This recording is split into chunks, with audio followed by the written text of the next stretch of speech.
Boa noite.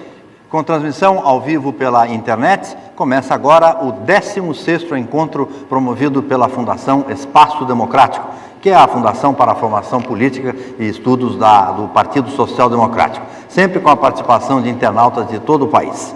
O ciclo de debates, intitulado Desatando os Nós que Atrasam o Brasil, vem sendo realizado desde a criação do PSD no final de 2011. Estão aqui hoje o ministro da Micro e Pequena Empresa, vice-governador de São Paulo e presidente do Espaço Democrático, Guilherme Afif. O presidente do Sebrae Nacional, Luiz Barreto Filho, ex-ministro do Turismo. E o deputado federal do PSD, Guilherme Campos, que é o presidente da Frente Parlamentar pela Microempresa no Congresso Nacional. Também participa desse debate o consultor do Espaço Democrático, o cientista político Rubens Figueiredo. O Espaço Democrático do PSD fez há 2 anos uma pesquisa nacional para verificar o que pensam, o que querem e o que sonham os brasileiros. Uma das descobertas mais interessantes foi a de que a maioria dos brasileiros quer ser um empreendedor, isto é, gostaria de ter o seu próprio negócio. Na semana passada, esses brasileiros receberam uma notícia importante. A Câmara dos Deputados concluiu a votação da lei que inclui mais empresas do setor de serviços no Simples Nacional, ou Super Simples, que é o regime de tributação das micro e pequenas empresas. O projeto agora depende de votação no Senado. A primeira pergunta da noite, então, vai para o ministro Guilherme Afif. Ministro, qual é a sua expectativa em relação a essa votação? Nós queremos saber se existe risco de que fique tudo para o ano que vem. Muito boa noite. Boa noite a todos os internautas, boa noite aos meus companheiros de mesa, Luiz Barreto, Guilherme Campos, Rubens Figueiredo.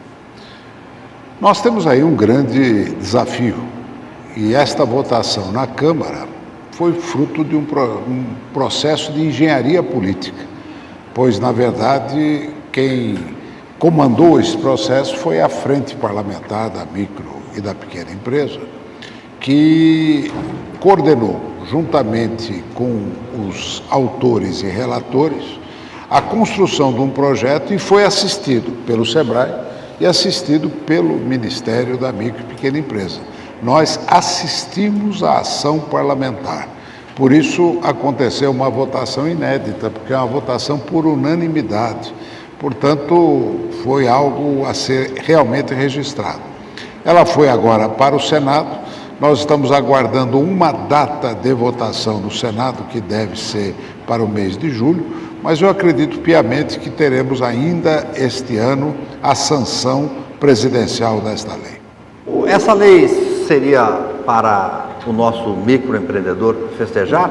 Ministro, qual é a sua opinião a esse respeito? Olha, é um avanço. Quando a gente olha 30 anos para trás, de onde nós viemos, para onde nós estamos hoje, nossa, como nós avançamos. E houve um avanço a mais. Agora você me pergunta, mas foi atendido tudo plenamente? Não, ainda não. Nós estamos aí num processo de aperfeiçoamento dessa legislação. Essa tabela do Simples é uma tabela que tem defeitos. Ela cria o que nós chamamos de efeito caranguejo, que a empresa, ao invés de crescer para cima, ela cresce para o lado. Enquanto tiver parente, ele vai abrindo uma empresa em nome de cada parente. Depois, no teto, quem sai do Simples entra no manicômio tributário que é o país. O choque é tremendo, porque você sai do ambiente protegido e entra dentro do ambiente absolutamente hostil ao empreendedor, porque o nosso sistema burocrático e tributário é hostil ao empreendedorismo no Brasil. Então nós precisamos construir melhor uma saída.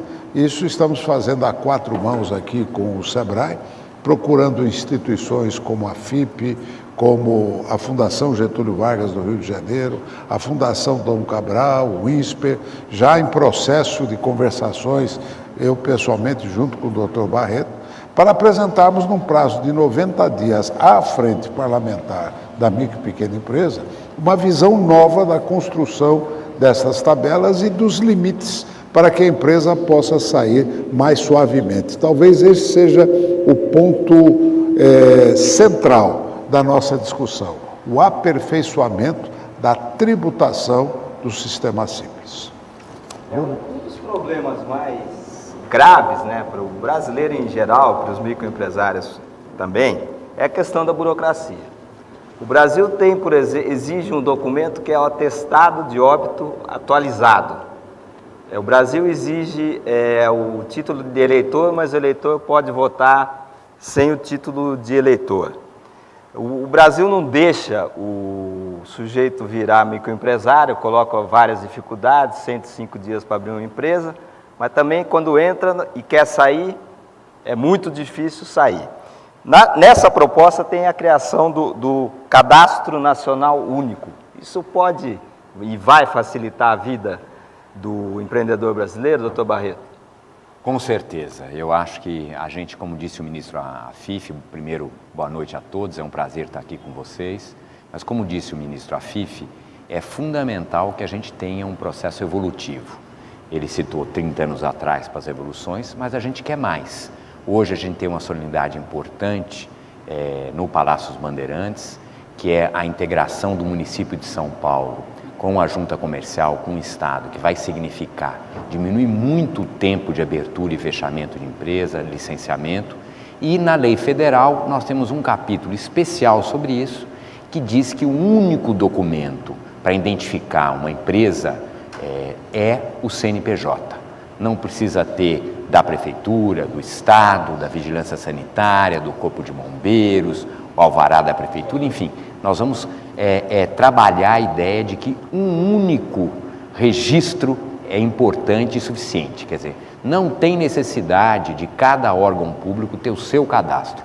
Nós vamos integrar todos os cadastros. A Rede Sim é um ponto importante e a gente tem uma colaboração muito importante entre o Ministério, o SEBRAE e os governos estaduais, as juntas de todos os estados e com certeza muitas prefeituras que já vêm trabalhando nessa direção de facilitar a vida do empresário e que ele perca tempo e energia com o seu negócio, não nessa via sacra permanente de sua legalização. E eu acho que hoje a gente deu um passo importante, que São Paulo, a cidade de São Paulo, é uma cidade muito importante e vai ter impactos fundamentais, inclusive porque é aqui que é feito pelo Banco Mundial o Doing Business.